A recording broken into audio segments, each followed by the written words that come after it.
এবারের প্রশ্ন মহিলাদের মধ্য থেকে অমুসলিম বোন। আসসালামু আলাইকুম। যদি একজন মুসলমান কোনো অমুসলিমের বাসায় থাকে, সে যদি তখন নামাজ আদায় করতে চায়, সেই অমুসলিমের বাসায় কি নামাজ পড়া যাবে? সেখানে নামাজ পড়ার নিয়মটা কি? আর মুসলমানরা মন্দির থেকে প্রসাদ নিতে পারবে কিনা সেটা বলবেন কি? বোন, আপনি দুটো প্রশ্ন করেছেন। প্রথমটা হলো কোনো অমুসলিমের ঘরে একজন মুসলিম নামাজ পড়তে পারবে কিনা।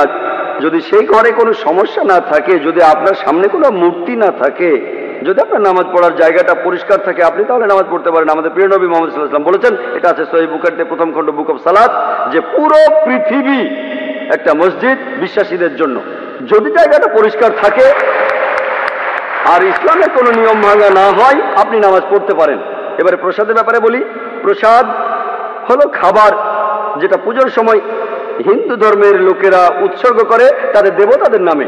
আল্লাহ পবিত্র কোরআনে সব মিলিয়ে 4টা আয়াতে বলেছেন। সূরা বাকারার 173 নম্বর আয়াতে আছে, সূরা মাইদার 3 নম্বর আয়াতে উল্লেখ আছে, সূরা আনামের 145 নম্বর আয়াতে আছে, আর সূরা নাহলের 115 নম্বর আয়াতে উল্লেখ আছে, হুররিমাত আলাইকুমুল মাইতাতু ওয়াদ দামু ওয়া লাহমুল খিনজির ওয়া মা উহিল্লা লিগাইরিল্লাহ বি। তোমাদের জন্য যে খাদ্যগুলো হারাম, মৃত জন্তু, রক্ত, শূকরের মাংস এবং যেটা জবাই করার সময় আল্লাহ ছাড়া অন্য কারো নাম নেওয়া হয়।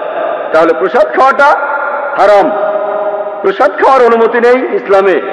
তবে অনেক মুসলমান আছেন যারা কষ্ট দিতে চান না, তাদের অমুসলিম বন্ধুদের কষ্ট দিতে চান না তাই তারা কি করেন, কিছু মুসলমান বিসমিল্লাহ বলে খেয়ে ফেলেন। পরের দিন বিসমিল্লাহ বলে মদ খাবেন, বিসমিল্লাহ বলে শুকর খাবেন। যে খাবারে আল্লাহ ছাড়া অন্য দেবতার নাম নেওয়া হয়েছে সেটা ইসলামে হারাম। এখানে আপনি কি করবেন, আমার ভিডিও ক্যাসেট দেখতে পারেন, দাওয়া অর ডিস্ট্রাকশন। সেখানে দেখবেন কিভাবে অমুসলিমদের বোঝাবেন প্রসাদ খাওয়ার ব্যাপারে, আর কিভাবে তাদের ধর্মগ্রন্থ দিয়েই তাদেরকে বোঝাতে পারবেন। আশা করি উত্তরটা পেয়েছেন।